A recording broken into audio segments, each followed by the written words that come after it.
Hey. Hey. Well, how's it going? welcome everyone. Welcome. It's going. Good to see. Hello, Grace and Shill. Thank you so much for being here early before us even. I think I'm getting myself together. It's good to be here. Rekkr, you're all back on track. Now you're on holiday after your big test. Yep. I'm glad that I got that out of the way. Oh. One less thing to worry about. It's nice to take the exam before going on holiday instead of having to fret all holiday with extra study and everything. So I always have to do extra study anyway, so yeah, it is what it is. Yeah, a little different, you know. You don't have an exam over your head, you know. Little extra pressure there. It's a little bit more relaxing when I'm to study, when I don't have to worry about an exam. So many. Hey, formulas. Jenny, how you doing? Many formulas. Yeah. Oh God. Yes, you said one of them to me the other day, and I was like, "What?" It was like a foreign language. I was like, yeah, it really was. What did you say? You were converting polar and I was converting polar form to Cartesian. Yeah, that's it. And Cartesian. Then Cartesian and I'm like, polar. Okay. Math nerd. All right. It uses imaginary numbers, so it's not real.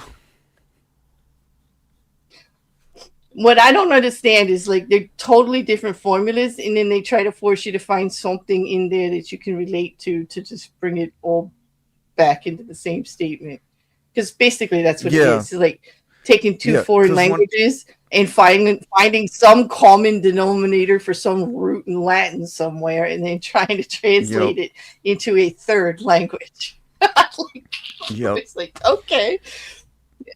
Yeah. it's basically, so like Cartesian is like, it uses imaginary numbers, so it's like 4 plus j 7, and j is the imaginary number for the square root of -1. And then yeah, fun, eh? Lovely. And then you have to translate it, and it turns into like 42 with the angle of 16 degrees. Yeah, not for me. Like, It makes I'll stick with my English major. It's not for me. I I'm I have starting a to hard I'm starting time to with envy you. I before E, except after C, and sometimes don't use the rule at all. Like, I have enough trouble with that kind of stuff. Like, Yeah, with all the words that sound the same, mean the same, or look the same, but aren't the same. Yeah, yeah. Or yeah. the worst ones, which are literally words that mean different things but are spelt the exact same. Mm-hmm. Yep. Yeah, we could do a whole session on that, actually. But like, why don't we just totally nerd out? As if this series enough is nerdy enough. Like, like we could just If anyone total wants to see, nerd fest. yeah, if anyone wants to see the weirdest English sentence, look up the buffalo sentence. Do you Wait know a what the minute. buffalo Now I'm sentence curious. is? I'm gonna. No, but I'm about to find out. I have to now that you said that. Okay. Buffalo, buffalo, buffalo. What? It's grammatically correct sentence in English that is often presented. It utilizes 8 consecutive buffaloes to describe how bison from Buffalo, New York, who are bullied by other bison from Buffalo, in turn bully other bison from Buffalo. It relies on the lexical ambiguity where buffalo serves as a noun, a place, in a verb. So buffalo, buffalo, buffalo in Buffalo. Oh God, I don't like you right now, Rekkr, at all. Like, this is it. They say, Yep. damn. Okay, you lost points. Because now my How do I mind is lose like, points for that? God. because, like, because it's such, well, yeah, you actually should gain points for that because, like, Exactly. now. It's a genius English English thing. Language. It is an It uses English thing. language in I in know, it in is. in yep. I'm going to give you You should be points proud of back me for unless the knowing that. chat tells me not to. I'm impressed. I am impressed that you knew that. Because I didn't know that there was a sentence with the word buffalo 8 times in it, and it's actually the fact that it says it's grammatically correct is what blew my mind. But yes, Mm-hmm. Jenny, right? It's funny, and it blows your mind because it's actually true. Because there's Buffalo, New York, and to buffalo means to bully, like it's another slang word for bully. And yeah, Mm-hmm. Buffalo got buffaloed in Buffalo. Yeah. Mm-hmm. Yeah. Okay, now on with the show. Okay. I don't know where we're going to go from that. How about we go right to the presentation? There, it's saved. Yes. Today, today we're going to be talking about chapter 29, which is Law 29. Every chapter in Robert Greene's book is another law, and they're all out of order because the main point Yeah. that Rekkr and I discussed prior to stream is that this law should be number 1. Like, it shouldn't be 29. It should Yeah. be number 1. Or at the very least, Or top at least in the 3. top 5. Yeah. Yeah, I say top 3. Absolutely. Yeah. It's very important because this is the law about you have to have a plan that goes all the way through to the end.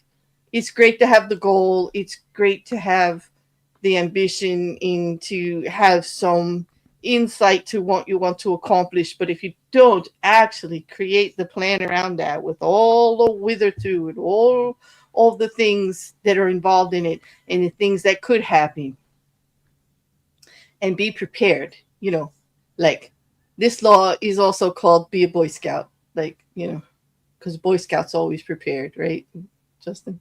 Like, It's you ever probably hear why that I'm saying? never good at preparing stuff. I I couldn't. never, Well, I was never I a Boy never Scout was a Boy either. So. Scout. I was never a Boy Scout either, but I do think I'm a pretty good organizer. Like, I do try to keep things kind of in stepping blocks, just appropriately in things. And I am very good at forecasting. It's what I used to do for a living, actually, in a weird kind of way when I did consulting. So Yeah. I'm pretty good at planning all the way to the end. And but at the same time, you got to be ready for things that happen along the way. So why don't Yes. you read the judgment for us? Okay. So, the judgment. The ending is everything. Plan all the way. Uh, Plan all the way to it, taking into account all the possible consequences, obstacles, and twists of fortune that might reverse your hard work and give the glory to others. By planning to the end, you will not be overwhelmed by circumstance, and you will know when to stop, gently guide fortune, and help determine the future of the future by thinking far ahead. Hmm. It is true, because if you don't, the whole thing can be taken over by somebody else. If you don't make the plan for yourself, guaranteed somebody's going to do it for you. Mm-hmm. You leave it up to others, and things can go awry, and things can be not the way you want, and they can end up taking all the credit for it at the end. So Yeah, you this definitely law is need one a that I good, need to work a on. good plan. I think everybody does to some extent. I think that's just human nature, because human nature says that we do best with structure. Would you agree? Mm-hmm. But we crave the flexibility and the freedom to do whatever the hell we want. Like, we Oh actually, yeah. like, we all say, wait, that's the life I want. I want to wake up every morning and not know what I'm going to do and do whatever the heck I want, and not, no, the non-responsible lifestyle, is so enticing, and yet we do better with structure. If we know what's coming, if we know what we need to do, if we have a plan, we actually all thrive better and accomplish more when we Absolutely. have it. It's like the human condition is an oxymoron. Mm-hmm. There you go. Put it in one of my favorite English phrases. But yeah, absolutely. Hey, Mrs. C. Hey, Jen. Thanks for joining us. We're not too far in, but yeah, it's something we all need to do. We hesitate to do, you know, especially in our growing years. We actually push against it, don't we? Like, Well, the wanting I to was I travel the world before going to college. yeah. What? I'm sorry. I was brought up very much flying by the seat of my pants. It was the norm in my family. It just Mm-hmm. was, not because we could, but because because just it was just the Circumstance, way just it the way it was. was. The Yeah. circumstance didn't lend well. Yeah, the circumstance didn't didn't plan out the way it it would have with being able to plan stuff. So a lot of Yeah. the In way I other words, grew up yeah. was like, what are we doing today? I don't know. What do you want to do today? I don't know. Let's play some PlayStation. Okay. Okay, there you go. It sounds like childhood. That's like fun. Yeah. And Mm-hmm. honestly, it's just, I think that's like the human condition, and especially in today's modern society, where there are a lot more external pressures for accomplishment put on you. It actually, you know, it actually becomes the norm that we don't want to have too much, and we look forward to those. Like, don't we all look forward to the days where we don't have to plan anything, as we work? And Mrs. Cassandra is in the chat trying to get people to clean her kitchen. And that's planned. That's planned.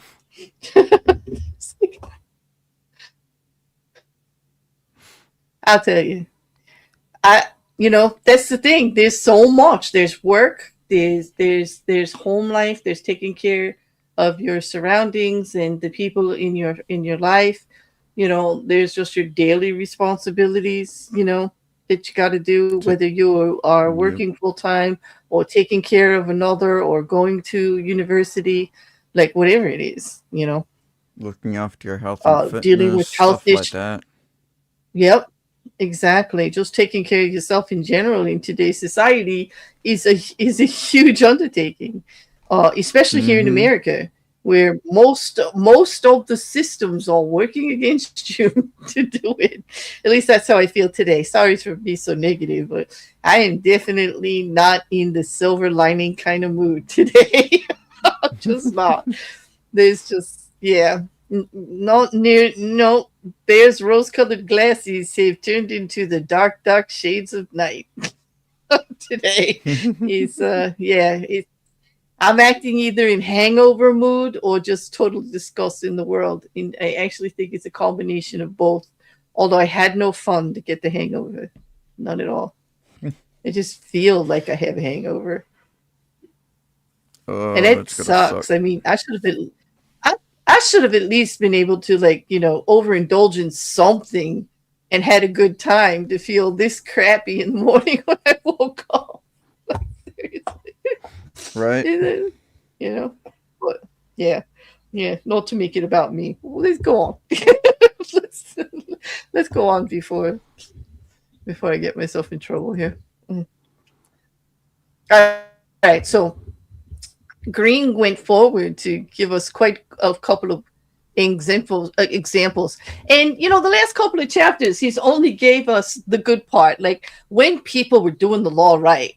But for this chapter he opened up as he did in previous chapters, like way back, with a transgression on how not to do, like how when it goes wrong, like pointing to, if you don't do it, this is what's going to happen. And then we'll go on to uh, a regular good story. Well, a sort of good story, depending on which side of the war you were uh, on how the law worked well. Well, you Yep. know, well, yeah. Okay. The chat is Transgression recommending of that the law. while you Hmm? read the transgression, they're recommending I drink my coffee while you read the chapter. Okay. Yes. Coffee is always good. Okay. Sorry about Transgression that. of Go the ahead. law. In 1510, a ship set out for the island of Hispaniola, now Haiti, and the Dominican Republic, for Venezuela, where it was to rescue a besieged Spanish colony. Several miles out of port, a stowaway climbed out of a provisions chest. Vasco Nunez de Balboa, a noble Spaniard who had come to the New World in search of gold, but had fallen into debt and had escaped his creditors by hiding in the chest. Balboa had been obsessed with gold ever since Columbus had returned to Spain from his voyages, with tales of fabulous but as yet undiscovered kingdom called El Dorado. Balboa was one of the first adventurers to come in search of Columbus's land of gold, and he had decided from the beginning that he would be the one to find it, through sheer audacity and single-mindedness. Now that he was free of his creditors, nothing would stop him. Unfortunately, the ship's owner, a wealthy jurist named Francisco Fernandez de Inciso, was furious when told of the stowaway, and he ordered that Balboa be left on the first island they came across. Before they found any island, however, Inceso received news that the colony he was to rescue had been abandoned. This was Balboa's chance. He told the sailor of a previous voyage to Panama and of the rumors he had heard of gold in the area. The exact sailors convinced Inceso to spare Balboa's life and establish a colony in Panama. Weeks later, they named the new settlement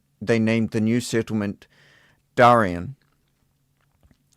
Darien's first governor was Inceso, but Balboa was not a man to let others steal the initiative. He campaigned against Inceso among the sailors, who eventually made it clear that they preferred him as a governor. Inceso fled to Spain, fearing for his life. Months later, when a representative of the Spanish crown arrived to establish himself as the new official governor of Darien, he was turned away. On his return voyage to Spain, this man drowned. The drowning was accidental, but under Spanish law, Balboa had murdered the governor and usurped his position. Balboa's bravado had got him out of scraps before, but now his hope of wealth and glory seemed doomed. To lay claim to El Dorado, should he discover it, he would need the approval of the Spanish king, which, as an outlaw, he would never receive.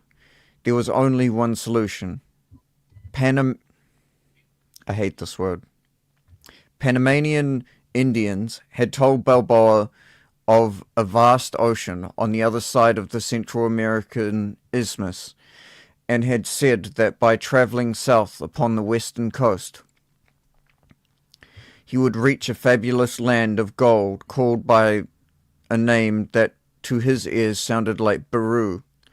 Balboa decided he would cross the treacherous jungle of Panama and become the first European to bathe his feet in this new ocean.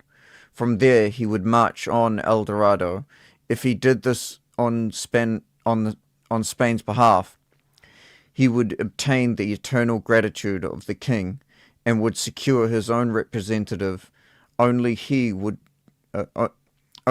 had to act before Spanish authorities came to arrest him.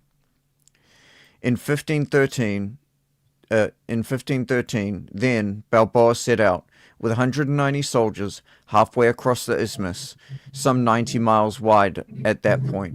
Only 60 soldiers remained, many having succumbed to the harsh conditions, the blood-sucking insects, the torrential rainfall, fever. Finally, from a mountaintop, Balboa became the first European to lay eyes on the Pacific Ocean. Days later, he marched in his armor in its waters, bearing the banner of Castile, and claiming all it sees, lands, and the islands in the name of the Spanish throne. Indians from the area greeted Balboa with gold, jewels, and precious pearls, like the likes of which he had never seen. When he asked where these had come from, the Indians pointed south to a land of Incas, but Balboa had only a few soldiers left. For the moment, he decided he should return to Darien, send the jewels and gold to Spain as a token of goodwill, and ask for a large army to aid him in the conquest of El Dorado. When news reached the Spain of Balboa's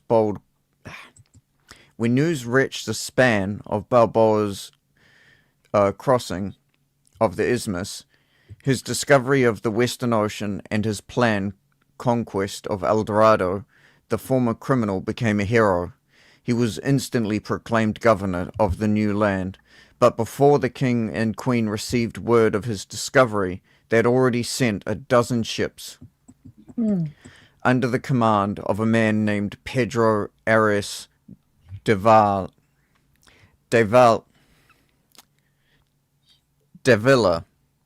I'm just going to say de Villa. Okay. De Villa. Pedarius, with orders to arrest Balboa for murder and to take command of the colony. By the time Pedarius Pedarius arrived in Panama, he had learned that Balboa had been pardoned and that he was to share the governorship of the former outlaw. All the same, Balboa felt uneasy. Gold was his dream, El Dorado his only desire. In pursuit of his goal, he had nearly died many times over, and to share the wealth and glory with a newcomer would be intolerable. He also soon discovered that Pedarius was a jealous, bitter man, and equally unhappy with the situation.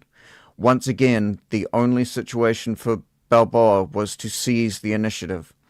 By proposing to cross the jungle with a larger army, carrying shipbuilding materials and tools, once on the Pan-Pacific coast, he would create an armada with which to conquer the Incas. Surprisingly enough, Pedarius agreed to the plan, perhaps sensing it would never work.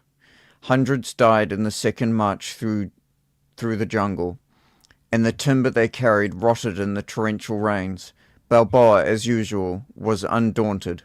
No power in the world could thwart his plan, and on arrival at the Pacific, he began to cut down trees for new lumber, but the men remaining to him were too few and too weak to mount an invasion, and once again Balboa had to return to Darien. Pedarius had in any case invited Balboa back to discuss a new plan, and on the outskirts of the settlement, the explorer was met by Francisco Parezo, an old friend who had accompanied him on his first crossing of the isthmus. But this was a trap. Leading 100 soldiers, Pizarro surrounded his former friend, arrested him, and returned him to Pedarius, who tried him on charges of rebellion, and a few days later, Balboa's head fell into a basket, along with those of his most trusted followers. Years later, Pizarro himself reached Peru, and Balboa's deeds were forgotten. Interpretation. Most men rule by the heart, not the head.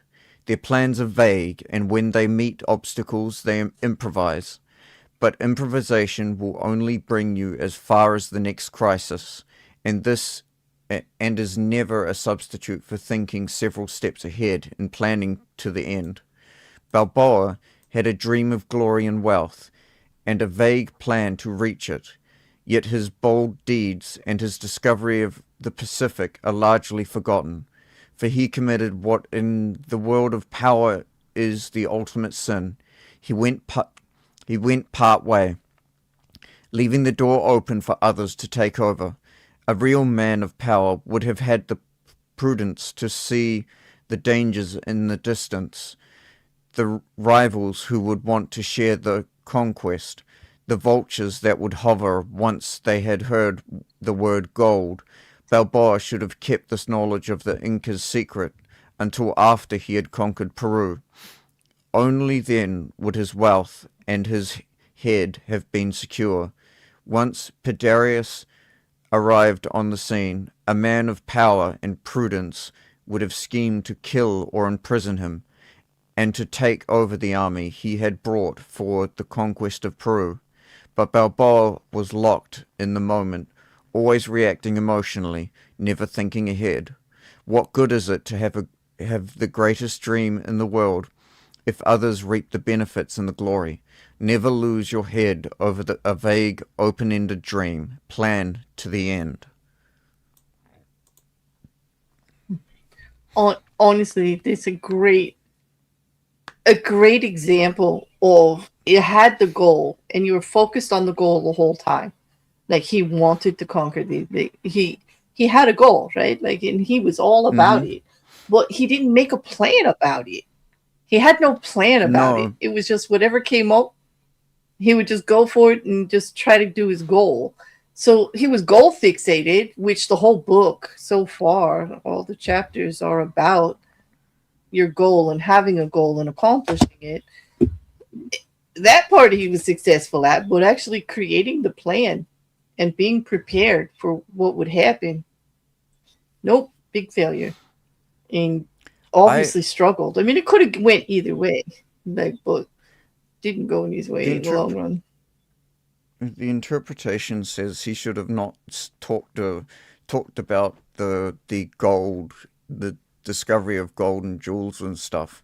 But I don't think he could have gotten around that because he was seen as a criminal, and well, True. the only way that he could And actually he also had to build up um troops and build up investors and people to help him with it. So, like sometimes exactly. you have to say, like they tell you to guard your secrets and your true goal, like so nobody steals it out from under you. Well, there had to be a way to leak it out, you know. But they are right that when a person of prominent power and influence showed up with means greater than his, he should have took him out because just that man Mm, showing up, Padaris showing up with all the forces behind him, with recognition and power, he automatically is going to win the gold. I mean, hands down, this guy can't compete. He doesn't have the troops. He doesn't have mm-hmm. anything. They should have took him out. That should have been part of the Yep. plan. Take him out. Take out the competition, especially if they're bigger than you, before they just tramp all over you. You know, they like Yeah. this is a, you know, I know it sounds harsh the way I'm saying it, but this is a Robert Greene lesson, right? He's just like, don't stand there while they walk all over you and take it all away from you. You know, Exactly. make a plan. Like, yeah, but he was just willing to just go along with it. Like, yeah, well, I'll share it. I'm just happy to be part of it. You know, la la la la Mm-hmm. la, and then gets like beheaded. Yeah. Why do they always lose their Yep. heads in the end? Yeah. Um, Listen, do me a I don't favor, know. Justin. Don't Yeah. tell Osmond Gold about that, okay? Because instead of putting people in boxes, he'll start talking about off with their head, like about old Now he time wants to turn them all justice. into Like batteries. I'm not ready. I am not ready. Okay. I don't want to hear that out there. This is 2026. Okay. And I don't want it out there that we should revert back to just off with their head, like, you know, justice. I don't think that's a good idea. I really don't. So, shh. No. Yeah. I don't Do know. I not. think there's a few people it could work well on. You have to admit, there's a Well, few people that could really do with losing a few inches off the top. I will admit there's plenty of people I wish I could take their head off. Like, yes, I'm from Jersey. Like, we swing a bat. And the goal is to take off your head with that bat, like usually. And I do have, you know, my sentiments about it, you know. But yeah, I don't know if that's like true justice. I mean, the way our justice system gets it wrong lately, you really don't get a second try at that, do you? It's not like you can put their No, head not back really. on and say, oops, Well, do over. I mean, Like, you can put I the mean, head back on. It's just there'll be a little less uh, animation in the corpse.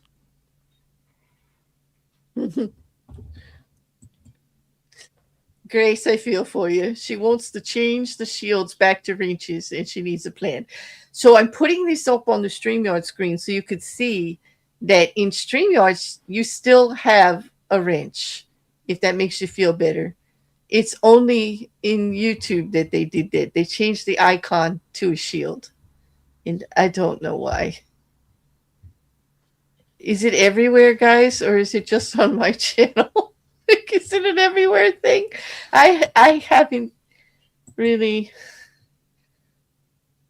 I know. Okay, so Jenny, it's everywhere. Yeah. Okay. And Jenny says that her mod team hates it too, so I guess it's everywhere on YouTube. Why they do that, Yeah. Justin? Yeah. Why? Uh, Why? I guess it does kind of make sense because, like, you're protecting the creator, where a wrench is just sort of like, I guess, Mm-hmm.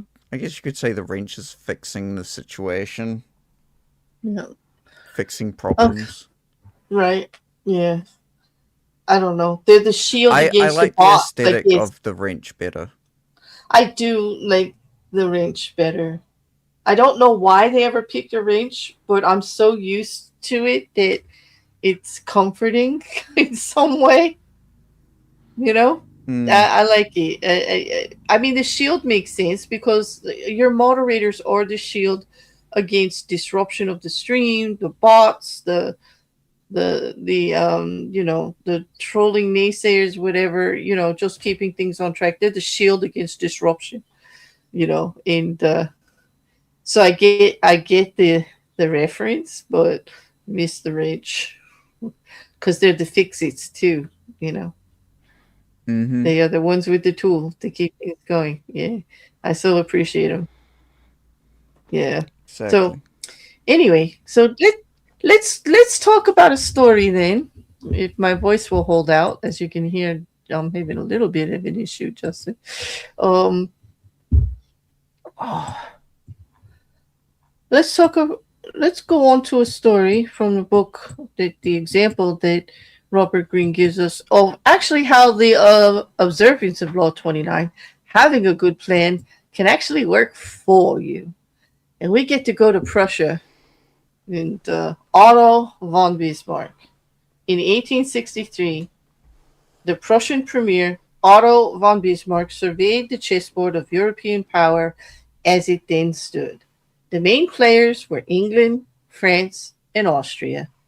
Prussia itself was one of several states in the loosely allied German Federation.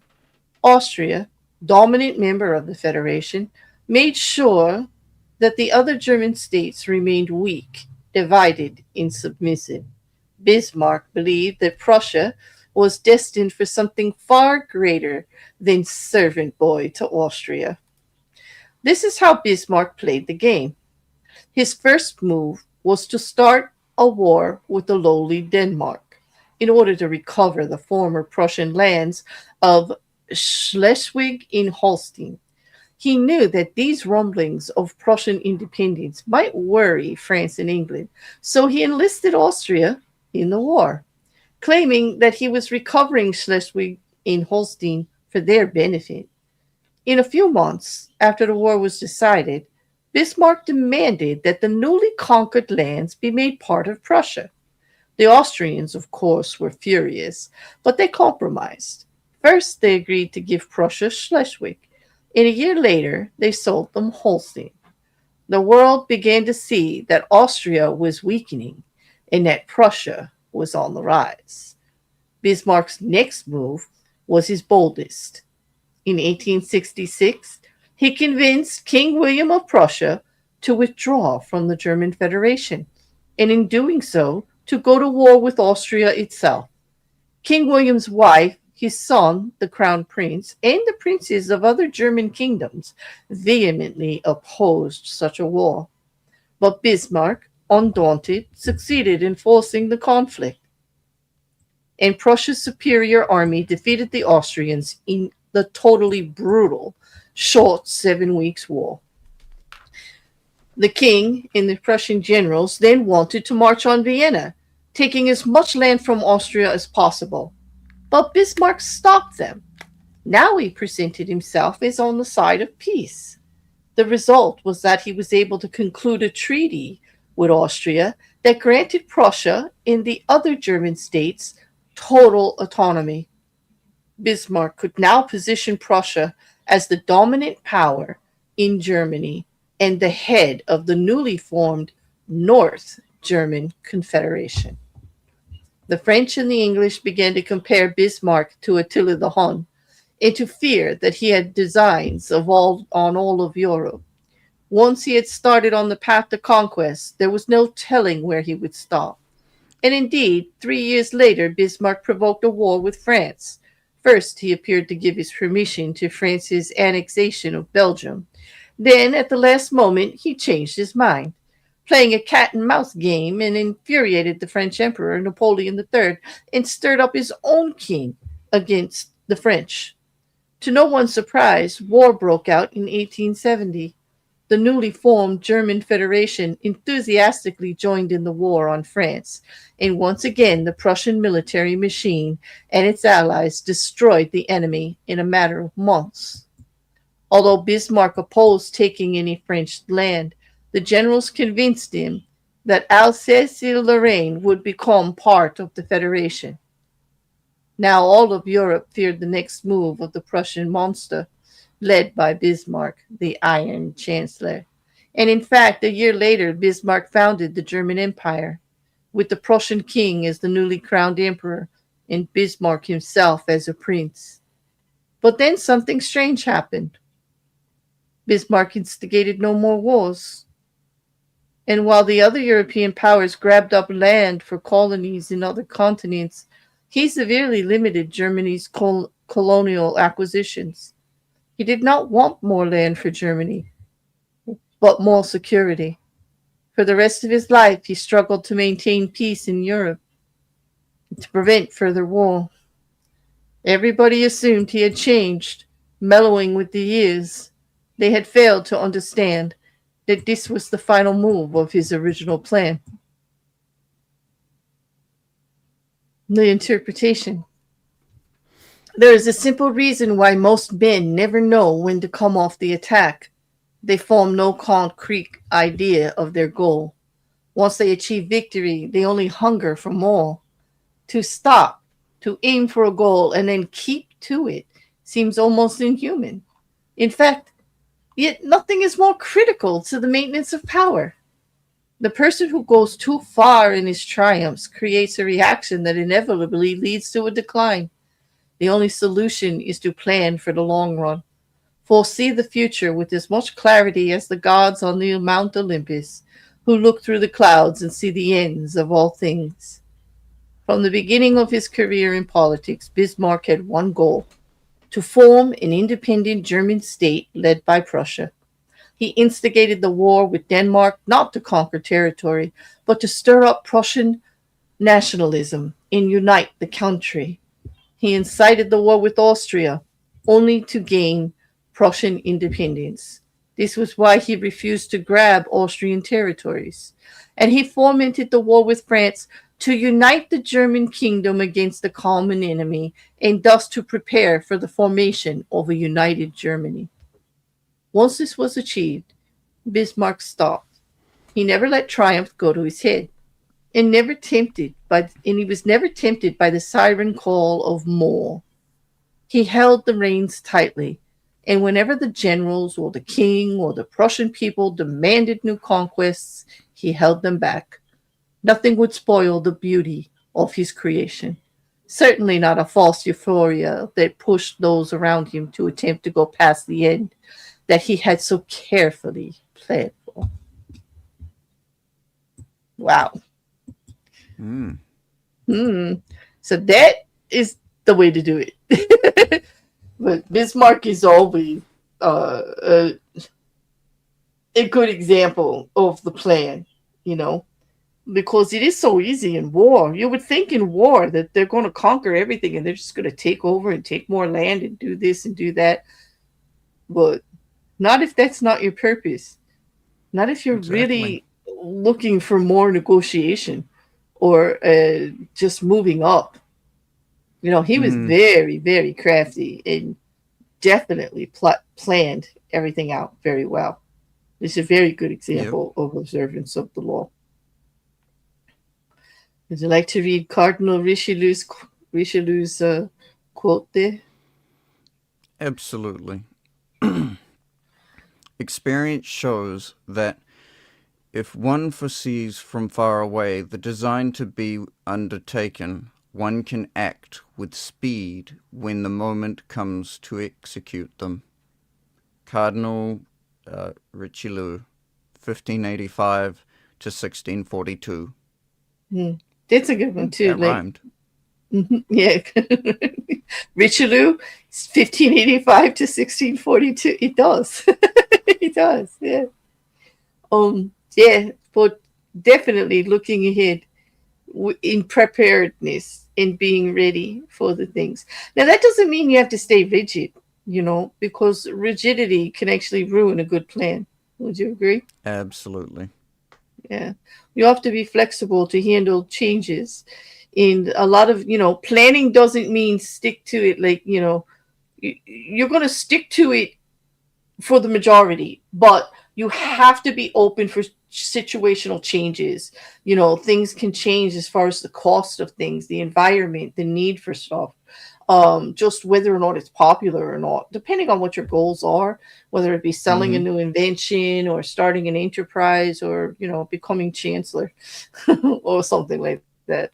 You've got to And be able to use the other laws appropriately, like reading the room, being flexible mm, to taking, being prepared to take on being prepared to take on new opportunities that present themselves that fit your goal and fit your plan. Do you yes. know what I mean? Like that are going to enhance it in some way, not derail it, not change it Mm-hmm. entirely.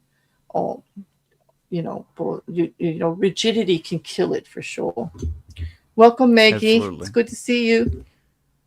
And being Well, and it is incredibly important to remain flexible because I mean, mhm, isn't the natural state of matter chaos? So if that's the natural state of matter, then reality can't be any different. So you got to plan for chaos. You have to be flexible enough to deal with that, mhm. to be able to navigate when things go wrong. Because it's not if things go wrong, it's when things go wrong. Because things always Yes, love to it go is. wrong. Yeah. Mm-hmm. Yeah. Exactly. That's a very good way to put it. And so we didn't get too in depth about this because, we could go on and on about the psychological benefits of planning, right? But I think, just basically understanding a little bit about human nature, like I opened up with, to say that although we want to say that we want to be free willed and do whatever we want when we want and just fly by the seat of our pants and that's our dream life, we actually do better as humans with some structure and some planning. The process itself Mm-hmm. is calming and relaxing for many others, knowing that there's a plan in place that you can count on. Consistency and dependability are things that we thrive on. They're comforting, nurturing, and protective of us. So planning itself is something we'll thrive with, even if we act like teenager, young teenagers and just growing in and just want to express that we don't need a plan. Like we're just gonna fly by the seat of our pants and everything is gonna be our fine. And that's not to say that it won't be fine. You can fly by the seat of your pants and still be fine, but you won't get the optimal Exactly. result of your goal. That's a given. No. You could accomplish your goal. I mean, it's a 50-50 shot, right? Everything could go right. And without a plan, you could still get what you want. Uh, but you're going to increase the odds with a good plan. And I think that's a point that Robert Greene is making. A good plan can ensure success. Precisely. So, so, yeah. So just going over like the recap. Do you want to read my little recap? I wrote it so you can read it. Hopefully, there's not Sure. too many typos. The ending is framed as everything. You don't just move towards a vague goal, you define the final state and work backwards. Proper planning includes likely obstacles, reversals of fortune, and what happens after the apparent win, blowback, succession, integration, etc. The payoff. You avoid being surprised by events or emotions, and you know when to stop rather than overplaying your hand. Mm-hmm. That is very, In very part of true. overplaying, you right. So like just in those three steps, like being flexible in proper planning, actually will help. And being prepared for what happens after you get the goal.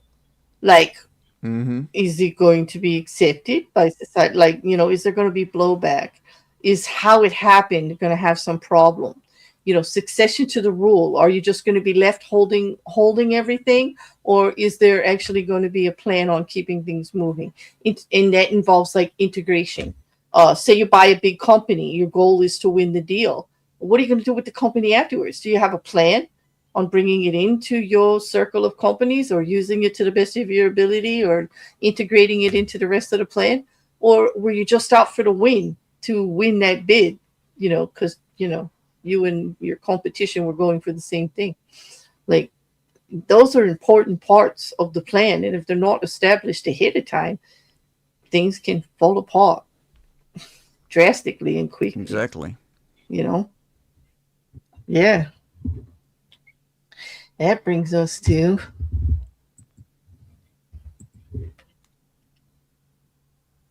the image. Yes, the image, which says, the gods on Mount Olympus, looking down on human actions from the clouds, they see in advance the endings of all the great dreams that lead to disaster and tragedy, and they laugh at our inability to see beyond the moment, and at how we delude ourselves. And Mm, people do have a habit of doing that because it's easier to think about what ifs than it is to actually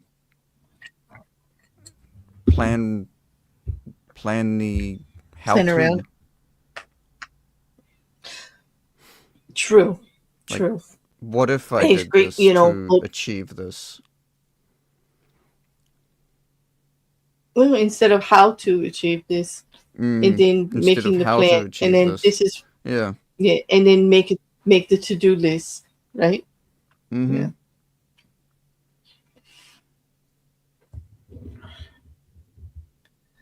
So for the authority.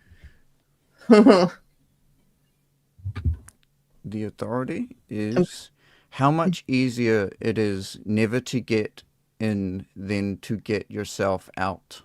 We should act contrary to the reed which, when it first appears, throws up a long straight stem, but afterwards, as though it were exhausted, makes several dense knots, indicating that it is no longer that it no longer has its original vigor and drive.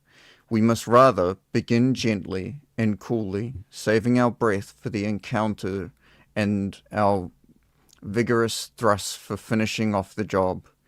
In their beginning, it is we who guide affairs and hold them in our power, but so often, once they are set in motion, it is they which guide us and sweep us along. Right. Montaigne 1533 to 1592. It is so true. Like, we set everything in motion, like, right, and Mm-hmm. then it is the they of the world, everything else, that kind of like pushes it forward and guides us and sweeps us along. And that's why you have to be prepared for other opportunities or obstacles that come along the way with your plan, and have like part B, like a plan B and C if X happens. Yes, goddamn Mm. Greek. I get it, Gene. Look at all those Greek gods, he says. My wife thought I was a damn Greek god when I was younger. Now she knows that I'm a goddamn Greek. Oh, I see. He goes, she thought you were a Greek god, but now she knows you're just a damn Greek. I get it, Chin. Okay. At least part of it stayed consistent. I get it. Yeah. Well, no, the reed is a good example. Also, like the bending willow in the oak, like, the oak is strong and sturdy, but it doesn't have flexibility, so it can crack and fall in the wind. Where the reed in the same storm that bends, or the willow that bends with the wind, will actually survive the storm. So you Yes. do have to have a little bit of you know, willing to accept some of the changes along the way. No plan stays perfect from A to Z. This, I can Nope. tell you, that's a life lesson that we all learn, regardless, Mm-hmm. regardless of what the plan is. Like, no plan stays the same from start to finish. From A to Z. There's going to be some changes along the way, and that adaptability can be the difference between a failed goal in an accomplished goal, you know, Yep. or even if you accomplish the goal on whether it's a success or not, like a true success in the end, you know. Exactly. And with that, I think we have some good examples on how to prove that, you know. Mm-hmm. So eh, I picked up, so we could talk about many, but these are just some of the ones that we were discussing as far as pros and cons of Law 29. In the first perfect examples are in business, like big examples that you can find out, like the ones that I have here are Amazon, okay, with their wide web, like their wide web services, like their internet services. When they started all that, they started in the beginning with an integration platform, but they had the actual ability not only to use it in-house to connect all their different services, because like some of us think of Amazon as just how to purchase something and get it delivered to your house, right? But Mm-hmm. Amazon has actually done a lot more in commerce, in interwebbing, in actual in integrated web services than we realize. They have video and movie, right? They started with a book platform, Kindle, right? The Kindle services, which was a book platform, and now they're on into video. They do purchasing, back and forth online, and even some of those purchasing are in home installation now that they actually go to that, and actually now grocery delivery in a lot of areas. But they're able to do that because they have an integrated platform that communicates amongst itself, warehouse to delivery, like the whole nine yards. Well, better than that, in actually installing and getting that actual integrated service and bringing it into their platform, they now sell it to others to use. So they're Mm. making money even when they're not making money for themselves. They're making money when other people are making money with it. And that's genius, right? I mean, they do it so Yep. well that they sell the integrated model and use the service like by others, okay? Now, a failed example would be Blockbuster, who, in their Yeah. acquisitions of other video stores and everything, they failed to realize that the going to the store to pick out a video was not going to be the long-term plan. They made short-term money on late fees and rewinding fees for quite some time, and they were the big one. But once people started with streaming services and they didn't notice the dwindling, or rather they noticed it and they just didn't do anything about it. Not like You know. Netflix, who started out with a online selling you the disc. Remember when you used to just get Mm-hmm. discs from Netflix? Yep. Some of you in the chat, Grace, Jean, you'll remember wait, you used to get it for 2 weeks and then send it back. And we didn't have to go to Blockbuster to do it. Okay. So it Mm-hmm. started with that, with Netflix kind of finding a better way to do what Blockbuster was doing without a physical store, just a distribution center of all of the copies of the Yep. discs, okay? And they were making money And on late fees, right? And if you didn't return the disc, you could keep it, but you were paying $80 or $90 for what you could buy for 25 in the store.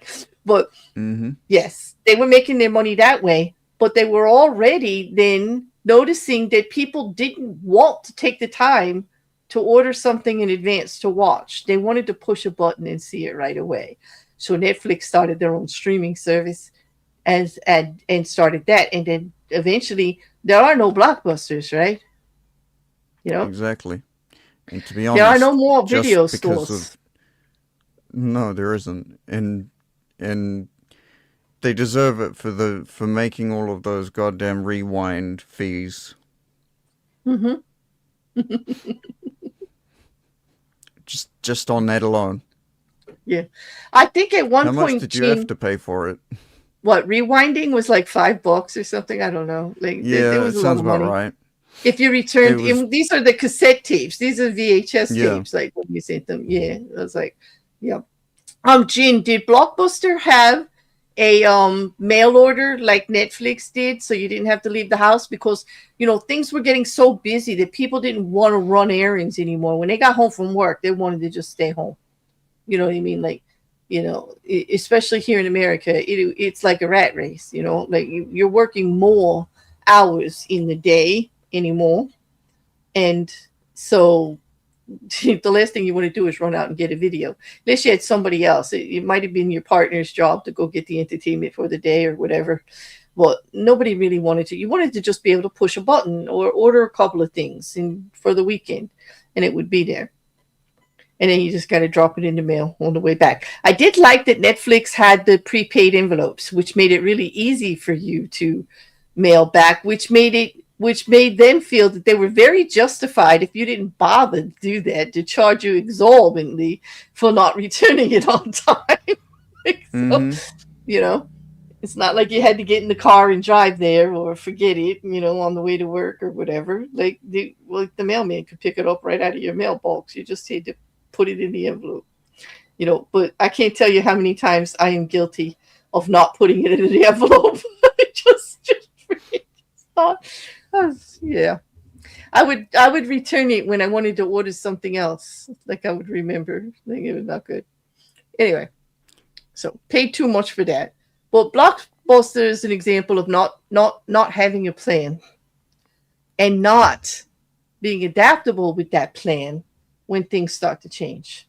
You know, when things just didn't go, weren't going in the right direction, and not having a plan to actually add some new things in there to keep yourself thriving. So their goal might have been to be the biggest video outlet, a rental video store, and it was, and they achieved that, and then died on the vine, right where they sat. They died being the biggest video store out there. So you could say they accomplished their goal. They Well, certainly accomplished their goal. was I it just don't think they successful? realized what the cost of succeeding in that respect would be.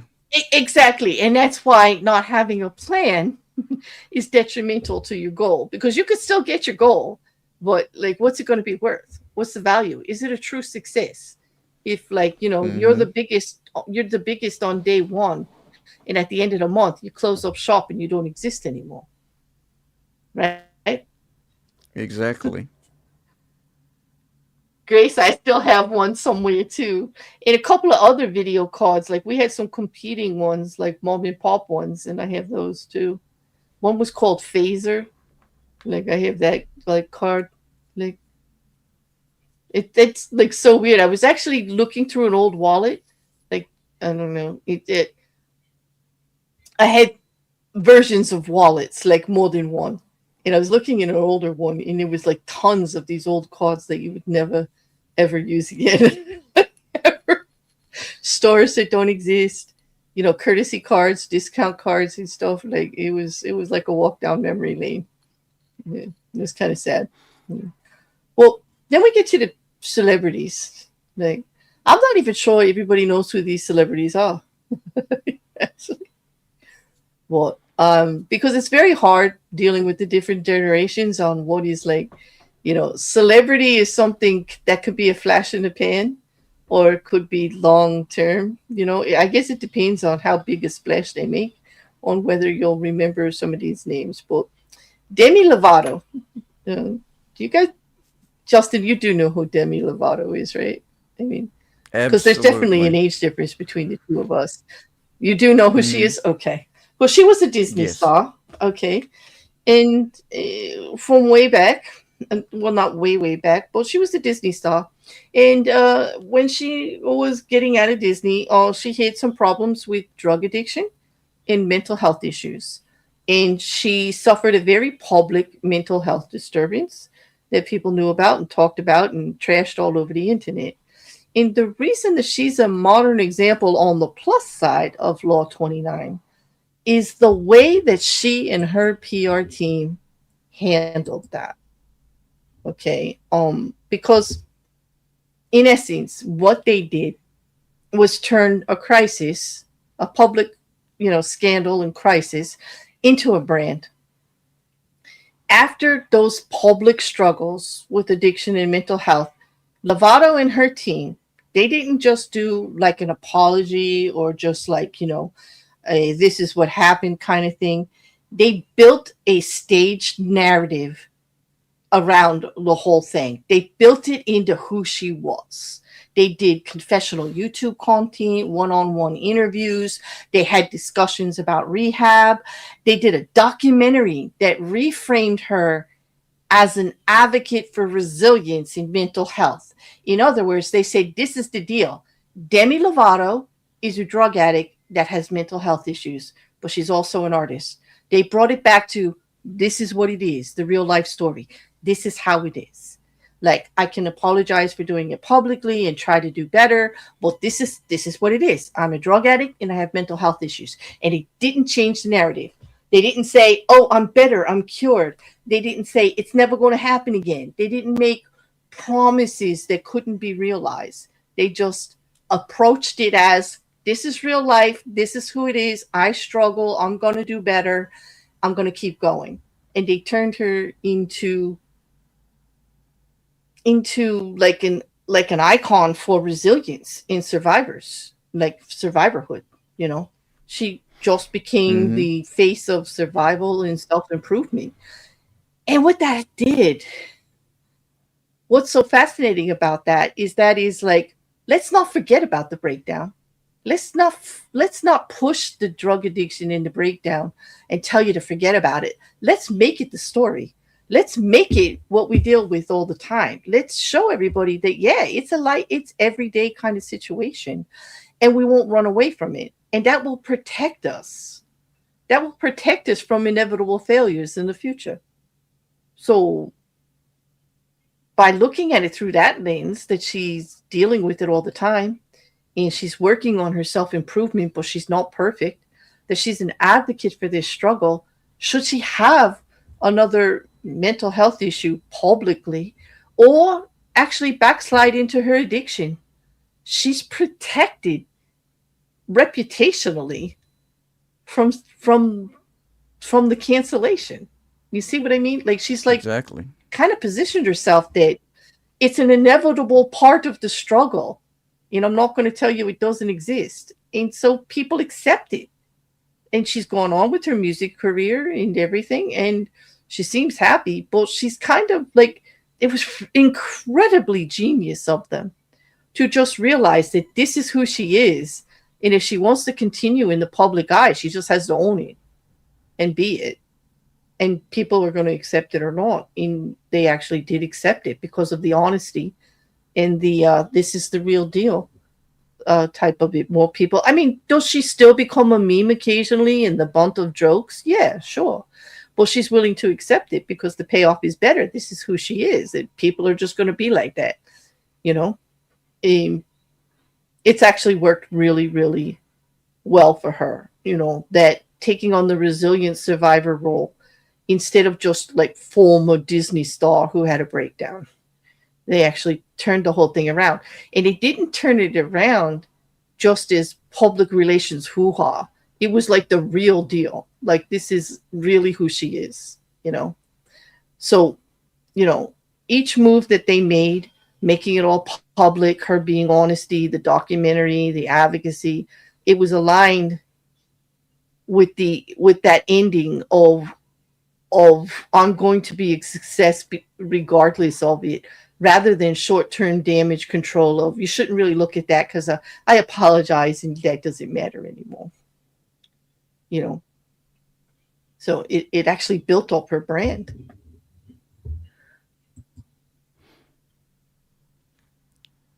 And she did do it incredibly well. Yeah, she did. Oh, yeah, same with Amanda Bynes. Yeah. Yeah, she had a breakdown also. And yet it didn't go as well for Amanda Bynes, did it? Like, she I don't think she was as consistent in the messaging as Demi Lovato in their team. I kind of feel for Amanda Bynes. Like, it didn't work as well for her. Well, she's still out there. She's still out there trying. And June's doing the addiction and mental health breakdown. Disney 2, Nickelodeon 1. Okay. Mm-hmm. Yeah. And it's not easy being a child star. Like there's a lot of pressure there. Okay, I'm gonna let you choose. Oh Do you yeah. want to pick one from the pros, or you want to do one from the cons? Yeah. Um. Well, I know Kendrick Basically, the I'm best. asking you. Yeah, but you're gonna get to do both of them anyway. But do you want to do Yeah. Rachel Ziegler first, or do you want to do Kendrick Lamar? Since I did a positive with Demi Moore, do you want to start with Rachel I'll do Ziegler? Rachel Ziegler. Yeah. Okay. So, who remembers what happened with Rachel Ziegler? Me. It was a disaster. Um she decided to lambast one of the most loved movies, I would argue, out there. Who that everyone knows and everyone is familiar with, which is Snow White. Mm-hmm. And she did it without apologizing, and she did it in a way that was incredibly disrespectful to the material.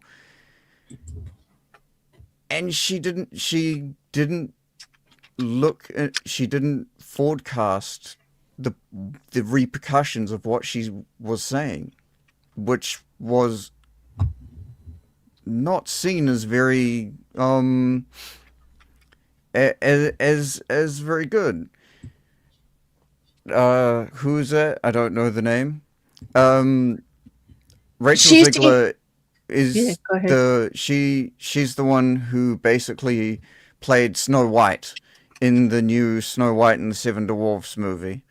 Um, she got she decided to bring her politics into every interview that she was that was meant to Mm-hmm. be about Snow White, and Mm-hmm. she brought her opinions on the story, which is from, like, is it 1970? 1930s. 1937 was the original Yeah, Snow White. 1937.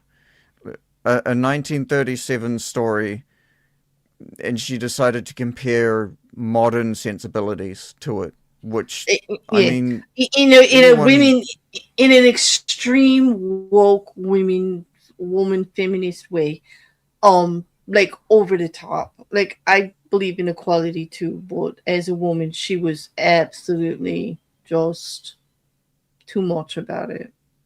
I, I mean, she was super woke, Grace. There's definitely, yeah. And you know what? I used to think woke was a decent term. I actually maybe 10 years ago would consider myself on the woke side, a little more progressive, looking for things to change. But woke has become a bad word lately because of people like Rachel Ziegler. Like seriously, they go too far. They go way too far. Would you say? Absolutely. It's and in very unnecessary ways. Mm-hmm. Um, Do you remember some of like, the things she said? um, I believe one of the things that always gets brought up is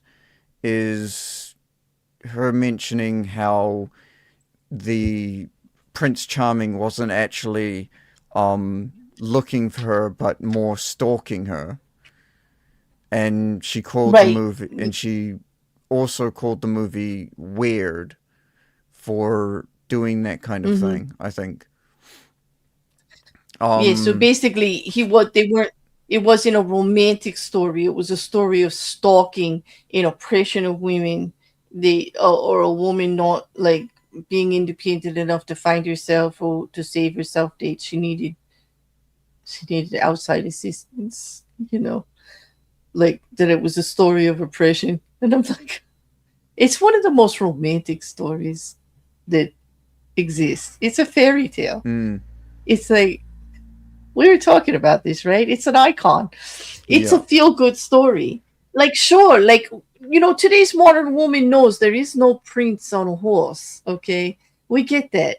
But the idea of having somebody to go to or to protect you, or for you to go to for them to come to you and for you to help protect them, to have a partnership like that, like in a romantic a connection, a partnership, is still a dream of many people, man or women, man or woman, Mm-hmm. to have somebody like that in your life, um who love, just overcoming love like that, you can't understand or find reason for, but just exists and you just go with it.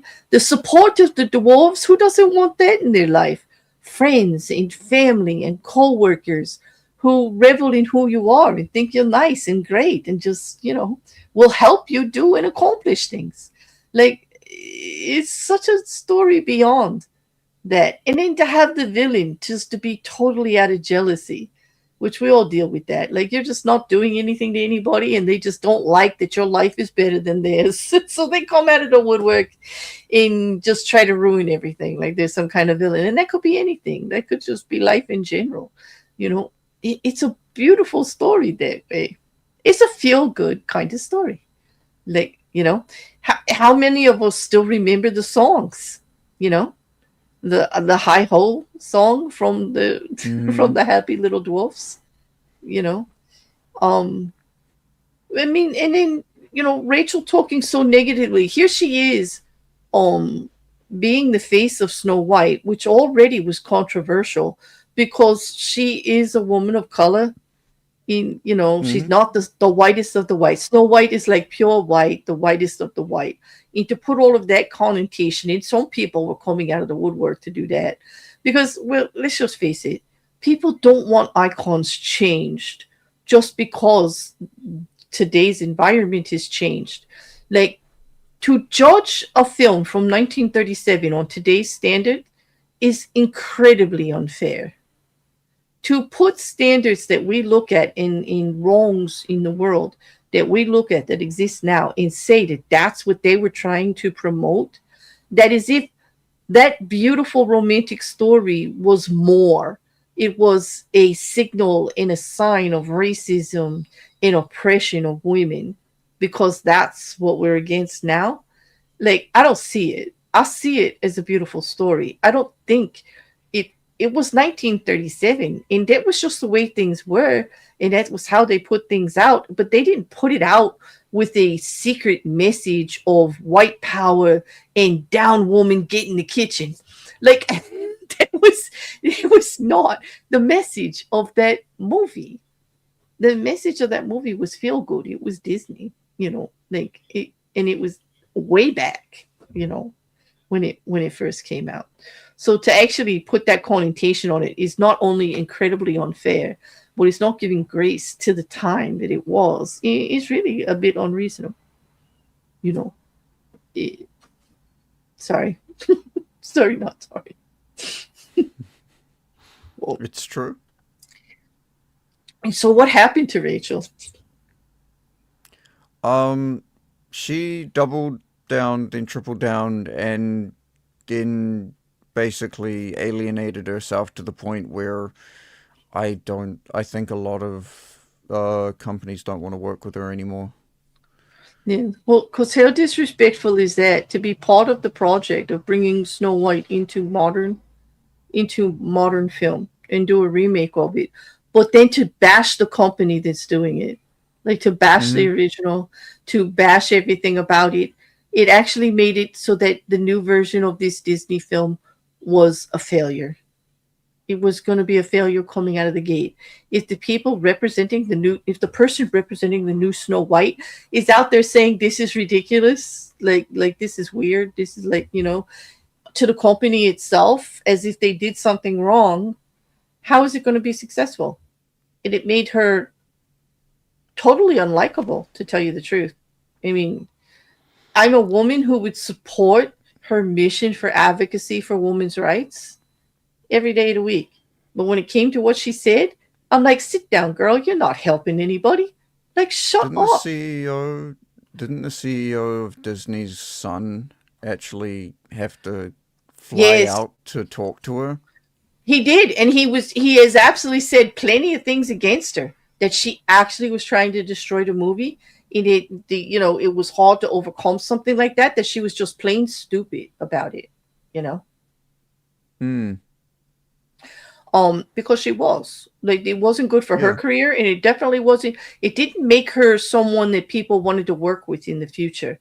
If you were a big production company, would you hire her, Oh like, hell no. for your project, not knowing that how she's going to be running her mouth about you or the project or anything that you're doing? Like, there's a reason when they do PR tours that they actually give information to the people involved, what they want presented out there. It's about marketing the movie. And it's not going to be successful for Rachel either if the movie's not successful, whether you believe in the project or not. Like, if it fails, you do too. And you're going to go down with it. You are forever associated with it. Yeah. And now she's And not only associated with it, she's blamed for it. mm-hmm. Like, she made herself the target, which there are several chapters about how not to do that. Rachel, you need to Yep. read this book. You need to read this book, Rachel. You need to read this book. And she did. There was some like unwarranted backlash here and there that was sort of unnecessary. But if you poke a polar bear, you're gonna get eaten. Basically. Mm-hmm. And definitely. I do like Mrs. Cassandra. I think a lot of people felt like this. That she talked badly about the original as she promoted the new one. And that made me realize it isn't the same movie, and I will not watch it. Hmm. Mm-hmm. And you know what, Gail Gadot was roasted for the same reason. She not a good actor, but still, she was roasted for one of the same reasons, talking bad about a project while she was in that project of a remake. I forget what the movie was. Was it a Star Wars thing, or a Might have been or it was one of the big Marvel. ones, huh? Not Marvel, Marvel. DC. It could be it was one of the big ones. DC, Marvel, Star Wars. It was one of Disney. Anything like that. They're all Disney now, though, aren't they? Oh I shoot! think so, yeah. They're all yes, they're all under the umbrella of Disney right now. Yeah, but We yeah, just pretend they're different. we just pretend that they're all different. Like, there's actually a DC Marvel war going on when they're all actually under the same umbrella anymore. Yep. Yeah, yes. Um, uh, why would she even take up a role she didn't? I think she thought that the remake would be an empowering woman story, because her whole take was that Snow White doesn't need anyone to save her. You should save yourself. You don't need a man, you don't need anybody else. That you should be more empowered in this world to be able to save yourself. And that's not just a woman's thing. That in this day and age, in 2026, I would take the complete sex out of it, male or female, and say that is definitely something that everybody could get behind. That you have to be an advocate for Mm-hmm. yourself. Nobody's going to come save you. Like, I would promote it that way. But no, she didn't. It was all about woman's power in that, in some of things. And people took a lot of what she said wrong. I was like, a lot of comments that I saw on social media were of the racial connotation, and I thought that that was wrong. And I looked, and she never said anything like that I can find. If she did, they scrubbed it from the internet, because I can't find it that she said anything like that. But I think others were putting that on there. And like Jin said, this was a German fairy tale. Like Mm-hmm. how could you expect there? I mean, in Germany, the actual nationality and the culture of the people, most of them are white. So of course, all the representations in there are going to be that way. Like, Mm-hmm. so I'm sorry that it doesn't fit the standards that we want to see of the multicultural world that we live in the United States and in other countries, that is multicultural, multicolored, so to speak, with all shades. I'm sorry it doesn't represent itself that way, but in 1937 for America and for Germany, the German tale that it did represent what it was and where it came from. And you got to look at it in that light. It's completely unfair, and it's not apples to apples if you take a 1937 film and base it on 2026 standards of equality. is just not fair. It's not giving it the grace of the time frame and the intent that it was put out with. And it just seems unreasonable to me. Absolutely. Jin, Sleeping Beauty by Anne Rice is very good. It is the only erotica that I actually read and owned. To tell you the truth. Anne Rice, besides the vampire and the witch stories that she did, she wrote a readaptation of fairy tales for women, and Sleeping Beauty was one of them. Well, yeah. Oh. Mm. I can't tell you how many Probably times why I I don't have been remember asked it. to put that one I out. was just thinking, wait, did they? I don't think they ever did a redo of Sleeping Beauty. I was trying to think of it, and I Not was by like, Anne Rice. oh, No, no, they didn't. And not that version either. No, no, no, no, no, no, no. I don't think they would. Uh, no, it wouldn't it's be for all audiences for sure. no, I don't believe it would be. It should be in this. You know what? But It's one they of did. those books that Wait, sits. I can't even say that. They did put the Shades of Grey book out, the 60 or 50 Shades of Grey. Like they put that 50 out in the Shades of Grey. movie. Oh yeah, So I guess they could put, like, I don't know. I guess they could put Sleeping Beauty out. Yeah. yeah. It would be heavily censored from what you're saying. Yes. Jenny, I love Anne Rice. I have all of her vampire and witch series because I love the history of the areas, the historical references to the areas that she writes about. And she writes with such imagery and location and just the emotional depth of the characters. I think anyone, man or woman, could get into her writing. I mean, it was very, very, very good. The stories were a bit outlandish, like, some of the things that Lestat get Is into, but the way that she made it a whole world, like towards the end, like every single vampire character was a complete character, multi-dimensional, not just a vampire. It was really good. And then when they blended, I have to ask you, Jenny, because you're saying it, I know it's totally off topic here, Rekkr, and I'm sorry, but did you like when they blended the vampire and the witch stories together? Because I always thought from the beginning that that should happen. Um, and it was kind of thrilling for me. Like a lot of people were upset about it, but I liked it. I liked it a lot. is this one of those situations where you read it for the quote unquote story, Is or it are some of let her you read it for the or some of story? her books, or are some of her books not like the Sleeping Beauty one? They all have a little bit in it. She does actually emphasize the sexualization of vampires. Yes, she does, about their sex appeal and all. And I mean, face it, you're going to live forever. What else you got to do? I mean, life can get a bit Yeah, boring. exactly. So conscious. If you think about it, like, oh gosh, another revolution. Oh, it's not as good as the one in the 1600s. I mean, look at it. You're immortal. Like, you've seen it all. Hmm. Like, what's really going to throw you anymore? Oh, another threat of nuclear war. Oh, well, we did survive that one back in like 2058. Like, you know what I mean?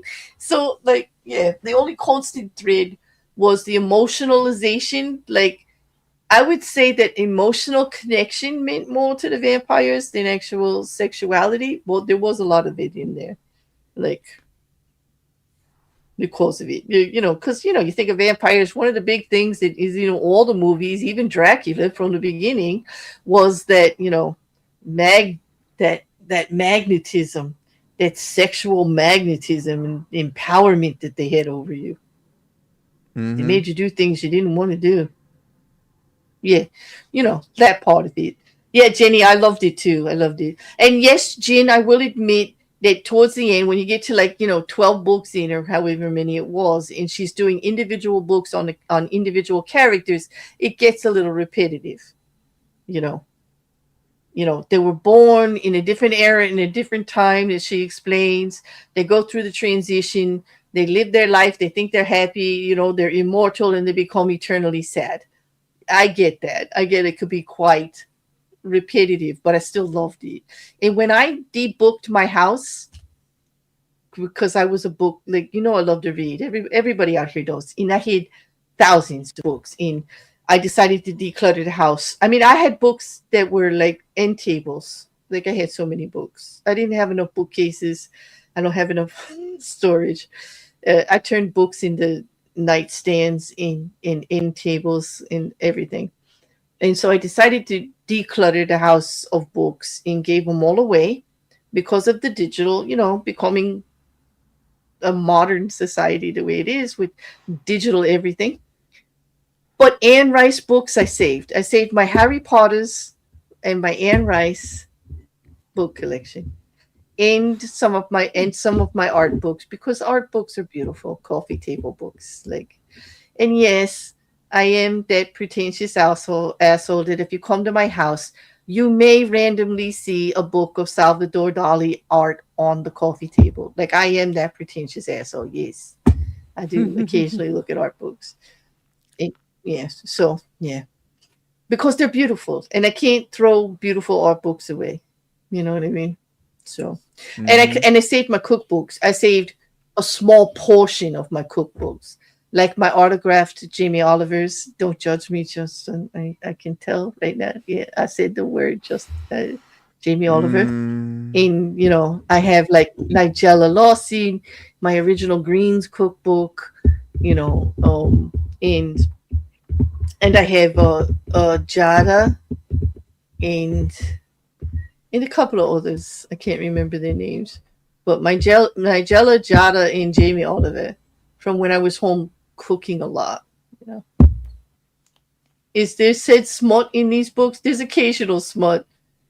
It's a romanticized smut. Does that make any sense, Mrs. Cassandra? Like, it's very romanticized smut. In the Anne Rice books, I think you're talking about. Anyway, so back on. So you did Rachel Ziegler, right? So hmm do you want to do Kendrick Lamar as a pro, since we did her negative? Yes, yes, and we all know Kendrick Lamar's famous, yeah, famous beef that occurred in 2024. Wow, that's nearly that's a few years ago. And how well he played it. He planned it. He, I strongly believe that he planned that whole thing right down to the very end, because everything he did was perfectly calculated from the start of it. He he didn't jump on the same track as Drake and J. Cole, and instead he jumped on a different track that dissed Drake and sort of dissed J. Cole as well. And then perfectly played and perfectly rebuffed anything that Drake came at him with. He he saw Drake drop an album, drop a song, dissing him. He dropped one, and then he dropped another, which is something that Drake is famous for doing, which then showed that he could do the same thing. He he took the initiative um when it came to finding oh shoot, what was it, when it came to actually really antagonizing Drake and pulling him into the whole beef. Then he exposed him for all all the BS he's done. And Drake didn't plan for any of it, and he floundered. It shows. And Yeah. I think Kendrick is very well known for planning a lot of his stuff. Even in many interviews, he's talked about how he's always been methodical when it came to even writing music. He'll sit on a song and like plan it out and write down ideas and keep working at it. Mm-hmm. What? Let And me ask you: do you think hmm, that the plan that he had a plan for what would happen after he won this? Because like everything um, blew up for him. Do you think that was all in the plan? But he sure did yeah, roll with it. yeah, That's for sure. he's that kind of scary person that I wouldn't put it past him to planning nearly everything down to a T.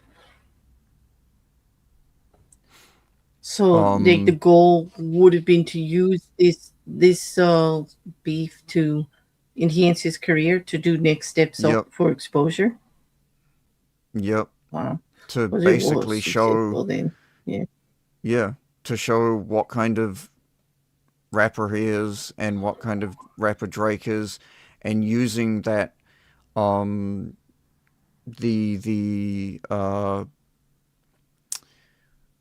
what's the word? Basically show that he is not just a superior rapper, but a superior person as a whole. His Mm-hmm. oh, I hate when I forget words.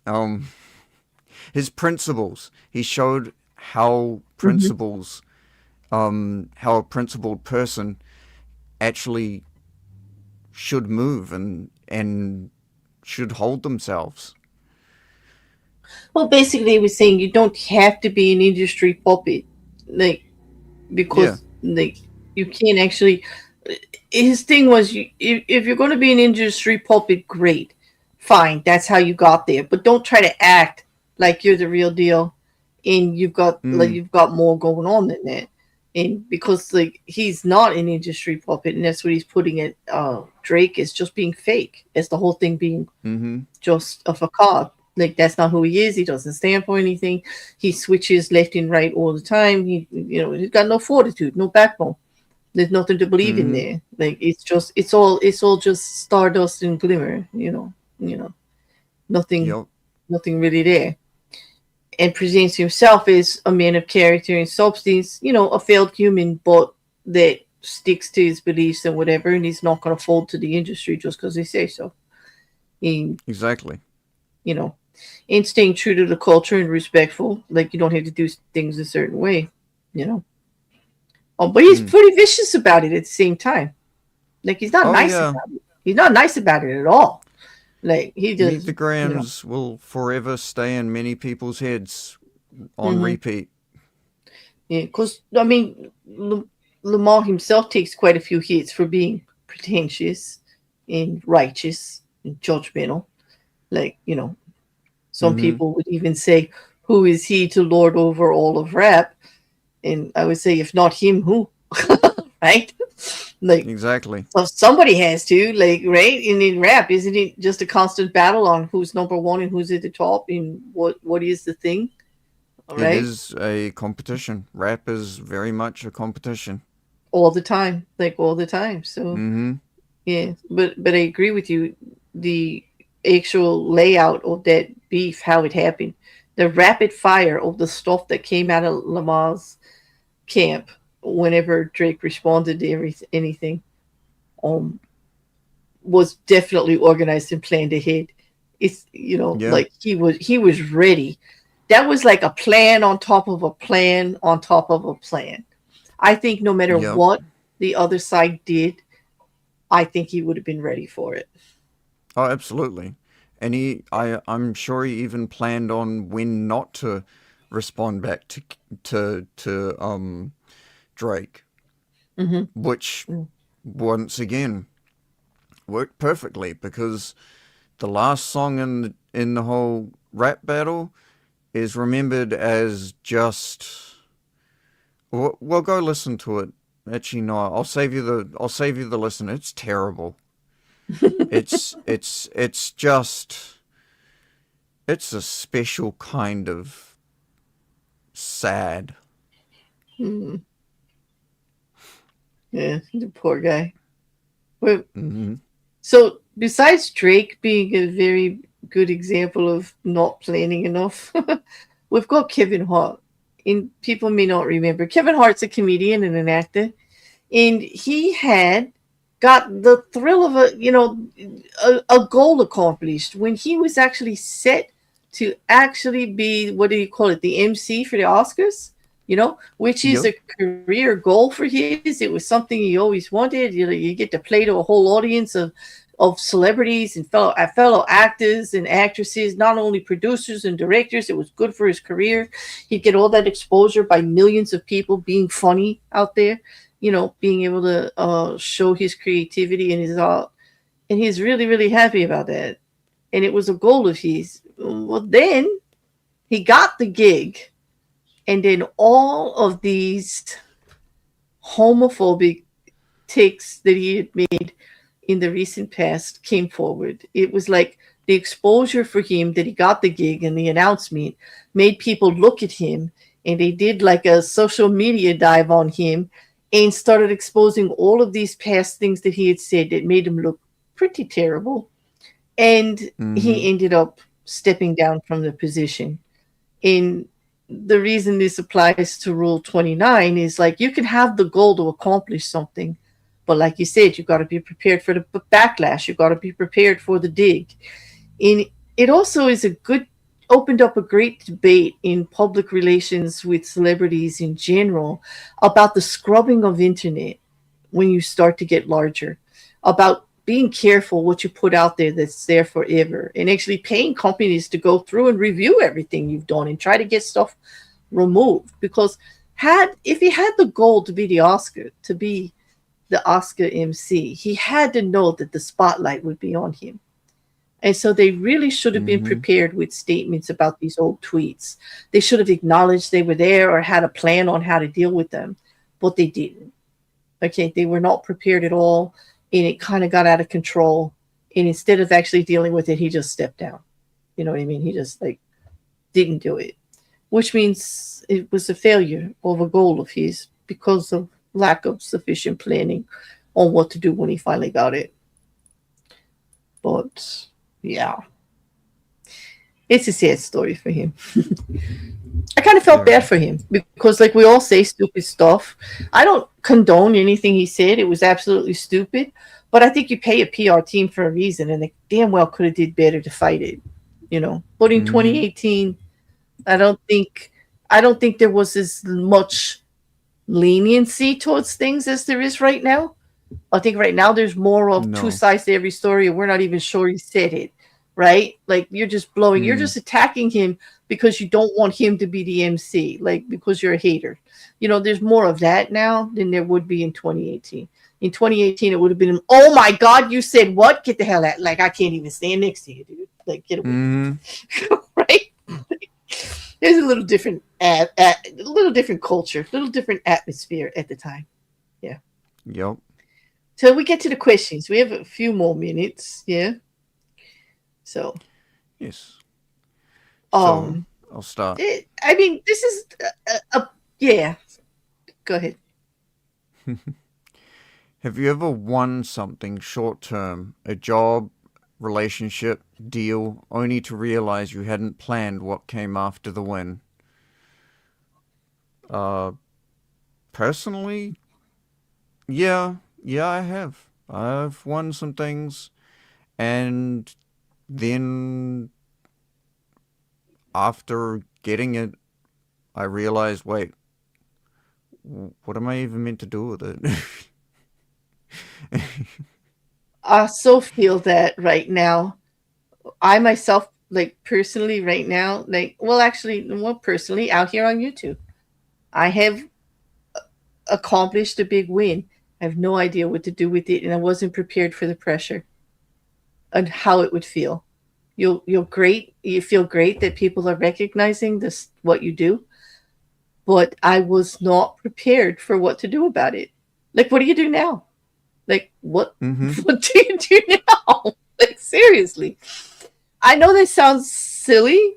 Like, it's the words are coming out of my mouth, and I myself can recognize how silly it sounds, but it's true. I feel an overwhelming amount of pressure because of it, and I was not prepared for that. I didn't even think about that. Not that I was going for something like this, but it just happened. Like, it's a wind, obviously. You know, but wow. And I think, even in your personal lives, people, has anybody just like fell into a relationship, like you wanted that person to like you wanted that person to want to be with you, and then you're now together and you're a couple and you're like, great, now what? Like, Mm-hmm. what? Like, was I prepared for a lifelong commitment? Was I prepared for my life to turn upside down? Like, whatever it is, was I prepared to like move out of state or change my job? Like, what? Like, yeah, now you got the win. You got something you coveted. Now what? Now what? You Mm-hmm. know, it's that simple. It could be that simple. Like winning a relationship with Charlie Brown only to find out he's a giant con man. Yeah, something like that, Grace. Like, Mm-hmm. yeah, like, yeah, like you wanted it so bad, and then you find out you're one of 1,000. Like, it just doesn't mean the same thing, and you're like, well, now what? Yeah, you need Exactly. a plan B for sure. I think we all can relate. What's a celebrity scandal where you feel the team clearly didn't plan all the way to the end and paid the price?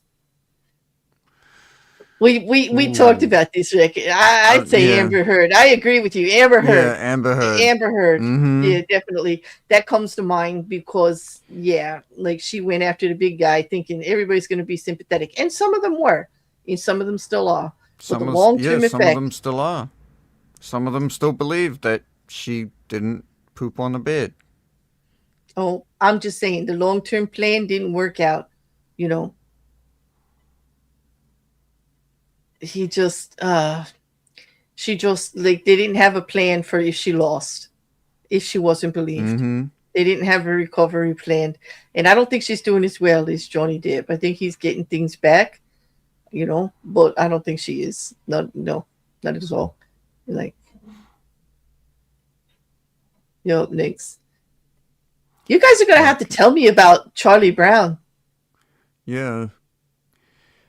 When you look at your own life, do you actually have an end game, or are you reacting to short-term opportunities? I have a terrible habit of doing that, just I, reacting to short-term opportunities and stuff. It is one of my greatest sins. well, you know what? It may be a great scene in the long term planning department, but in today's society, it's almost a necessity because you would Mm-hmm. actually regret not taking opportunities that are tossed your way that could make life a little easier for you at the moment. You know, the trick Mm-hmm.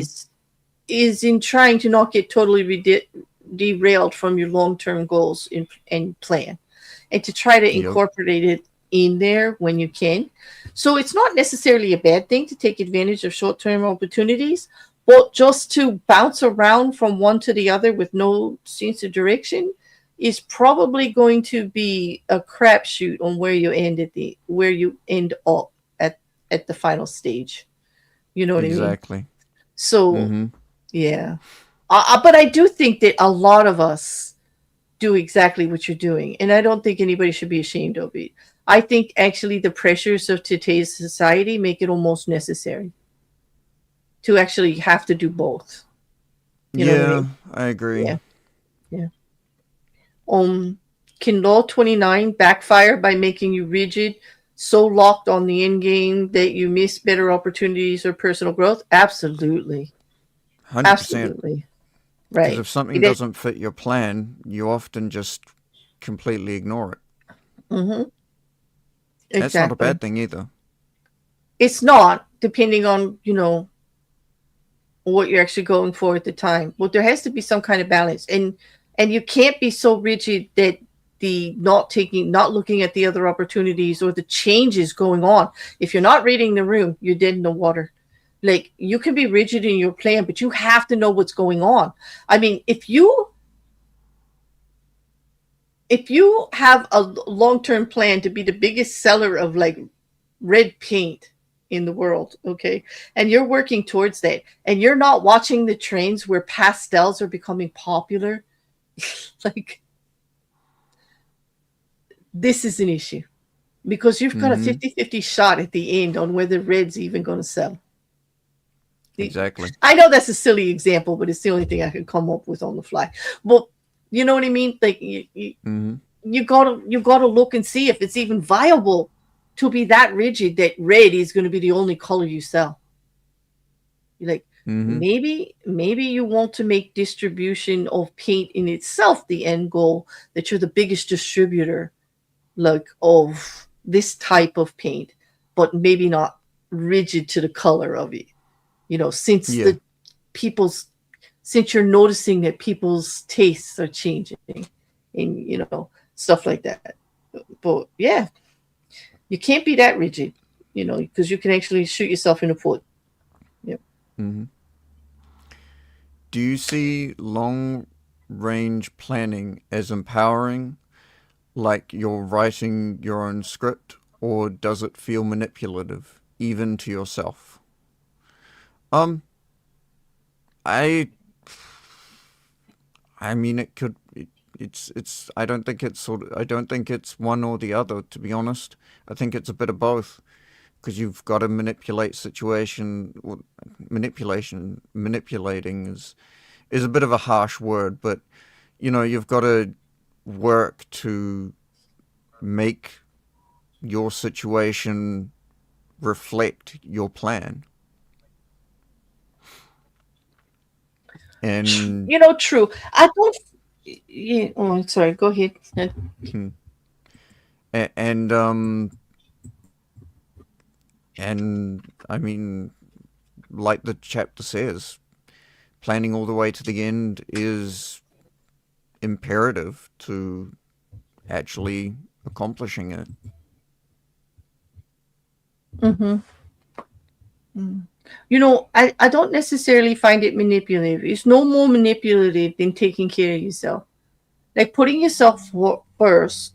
Some people say it's selfish or manipulative. It's not, because you have to be the best you can be so you can be good for other people.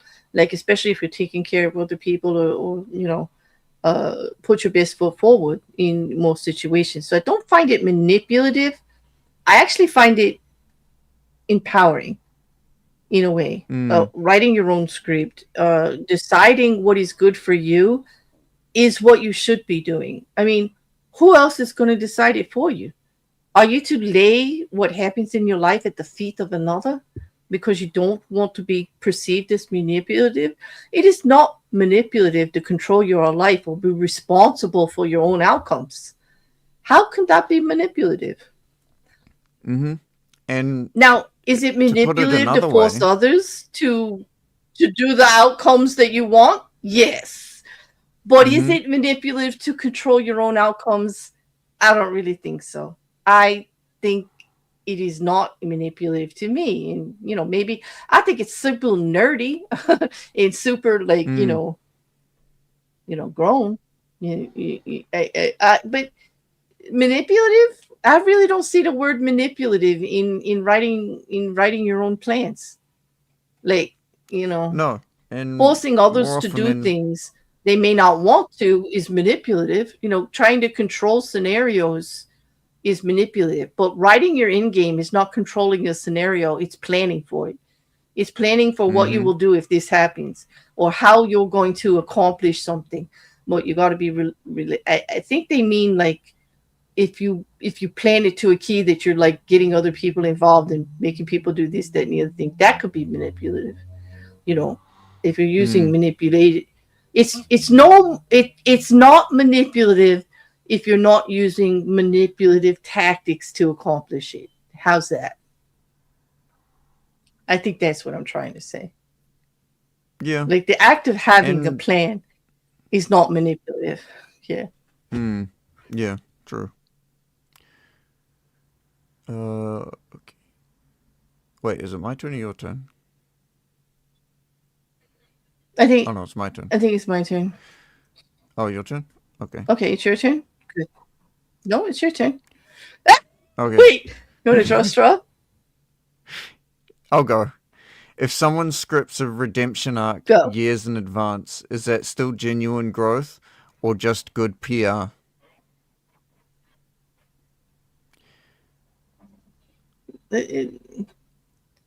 It's both. If you Yeah. are in if you are in Demi Lovato's position, you have to have a redemption arc in advance for the next thing that happens. And it would be genuine. Um,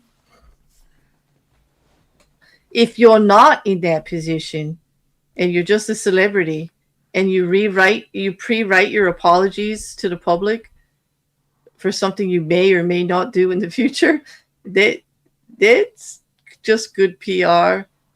It's not genuine growth. I mean, it's not coming from the heart if you pre-write it. It's not based on the actual situation if you pre-write it. Hmm. I, hmm. But I would say maybe if you bulleted the redemption arc on the things that should happen, but not the actual words in the context, it's good PR and it's growth. It's genuine growth because you're acknowledging the fact that you are going to screw up and you are at some point going to have to address the public about it for some issue, and that you should know Mm-hmm. what to do. So for me, that's genuine growth in just how you handle yourself and how you prepare yourself and making a plan. Um, it is damn good PR. So I say it's both. I say it's both. It can be I both. I think for me,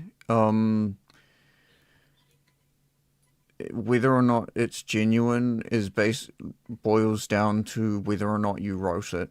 If you wrote it yourself and you wrote down everything you wanted to say yourself, then I'd call it genuine. If you paid someone to do it or chat GPT'd it, then you're just trying to be manipulative True. or a good PR. I can see that. I can see that.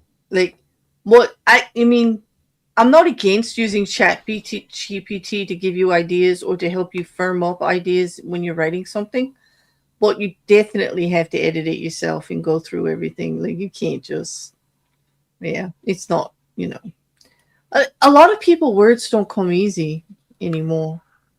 There are plenty of Mm, people that have things that they have to say, but they words don't come easy. So tools like ChatGPT or AI can help them with that. So I'm all for, like, if it helps them, but they definitely need to edit it and script it to what they actually want to say. Like, they may be able to put a whole bunch of words together, but you got to customize it to what you are actually saying. You know. So I agree with you. It should come from you. Um, but I don't see any problem with letting AI help. no, AI. I mean, AI helping. There's nothing wrong with AI helping. It's just like if you were like, oh, just write me an apology. Yeah, like, don't put into AI, give me the best apology ever, and just read it word for word, like whatever it puts out. Like, don't do that. Like, Hmm. maybe say, give me some ideas that will help make my apology sincere because I'm having trouble finding the words. And they might give you some words that mean sincerity more, or words that help emphasize emotion, a way that you can craft what you want to say for people to really hear it. I mean, I think a lot of people use AI for that, and that's not a bad thing. I know writers do, everybody does. Like. Exactly. I mean, it's just modern technology. It's a shame not to use it, actually, since the tool is there. If it can Mm-hmm. improve things. I know I can put 27 facts about a case into AI, and it can help me stream a timeline. It can help me stream questions. You know, like, I can put 27 facts about a case into AI and say, something's bothering me about this case. What's sticking out? where are the questions, and like it will point to directions for me and give me an area to look at. And I appreciate that. Mm-hmm. Like, who has time? Like, I don't have, as much as I love to do this, who has 8 hours a day to fucking decide like where are the crucial issues, what's missing. Like, it could take me hours to figure out what's missing, you know and yet it can tell me like in a couple of minutes like what's missing, and so I can focus on it and clear it up. Exactly. Yeah, Gene, there have been plenty of cases where lawyers are using AI and they're not checking the citations or anything, which is a simple thing to do. Like, you think they would. Like, if you're going to use AI, you definitely have to check everything out and customize it to yourself and be responsible. But it can be used to help gather information for you, and to help like show you directions to look at and help you focus on something like more intensely, you know.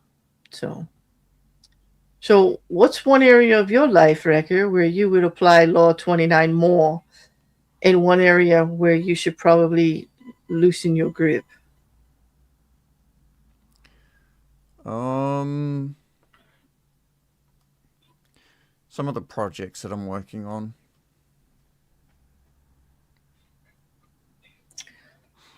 Is it more or less? I should probably use it more, because once again, I'm so used to flying by the seat of my pants. I, I'm very used to just today is a day. I want to do this. Okay, let's do this.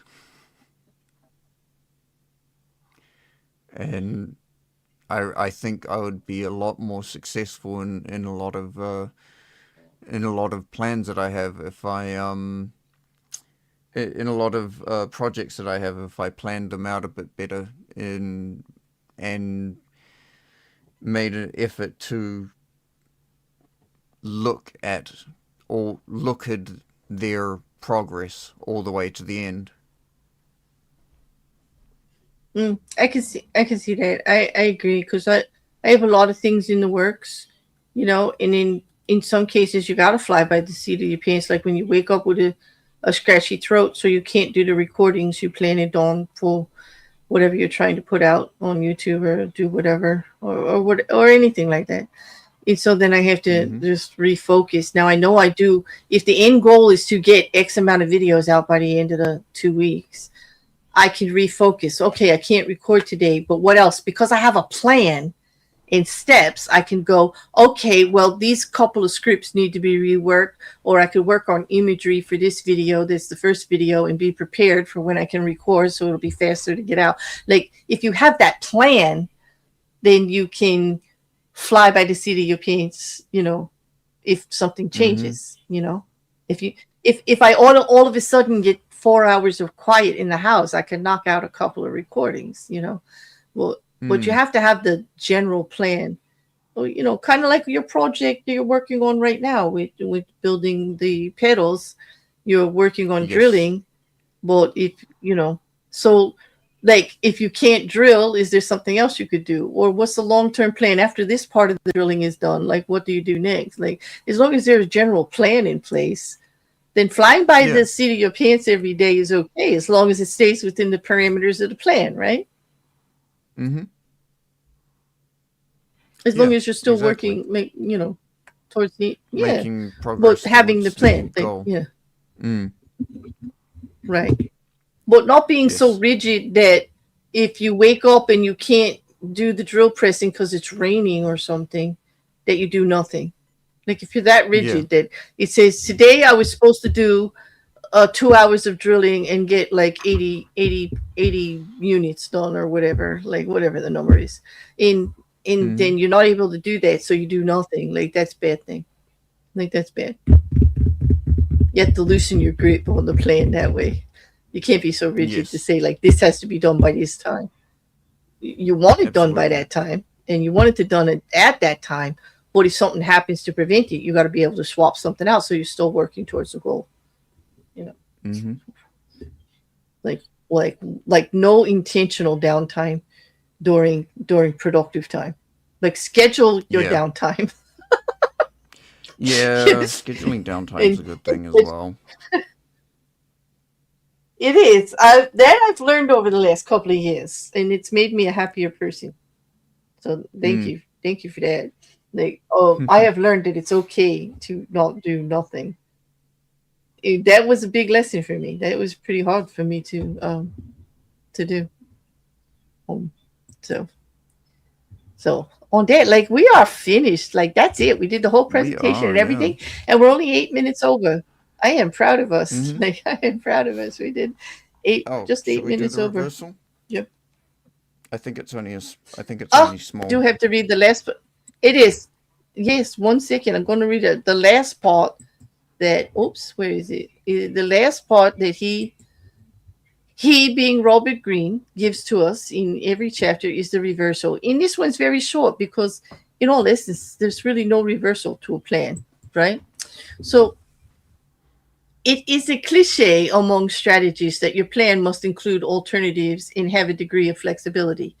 That is certainly true. If you are locked into a plan too rigidly, you'll be unable to deal with the sudden shifts of fortune. Once you have examined the future possibilities and decide on your target, you must build in alternatives and be open to new routes towards your goal. Most people, however, lose less from over planning and rigidity than from vagueness and a tendency to improvise constantly in the face of circumstance. There is no real purpose in contemplating a reversal to this law. Then, for no good can come from refusing to think far into the future and planning to the end. Because if you are clear and far thinking enough, you will understand that the future is uncertain and that you must be open to adaptation. Only having a clear objective and a far reaching plan allows you that freedom. In other words, you don't have the freedom in a goal to accept all of this stuff if you don't have a plan anyway. Like, so that you could Exactly. see how it's going to affect it. Like, you can't make the decision on whether it's good to accept something if you don't actually have a plan that lays out how it would affect it. Do you know what I mean? Mm-hmm. Hey, Paula, you came in just to see us as we're heading out. But it is very good to see you, Paula. It is very good to see you. I hope you're doing well, friend. Yeah. Well, on that, any last words, Rekkr? Um, yes, I do have some last words. My last words are you can't put IKEA together without the instructions. This is true. Or the little special tool, for those like crazy Mm-hmm. little not. Okay, very good advice there, Rekkr. This is true. This is true. Thank you all for joining us. We hope Cheers. that all of you watching later or that weren't in the chats at all, meet us in the comments. Rekkr and I will be there, and we do love to hear from you. And in the meantime, what's next week? Next week Our chapter? is Law 30. Make your accomplishments seem effortless. That's When going to you be a fail good to one. plan, you And plan to fail. exactly, Gene. I think that's exactly what Robert Greene wanted you to get. You had that life lesson already. Like for everybody else, take note. Mm-hmm. It's a good one. All right, everybody, have a great week. We'll see you next Saturday. See ya.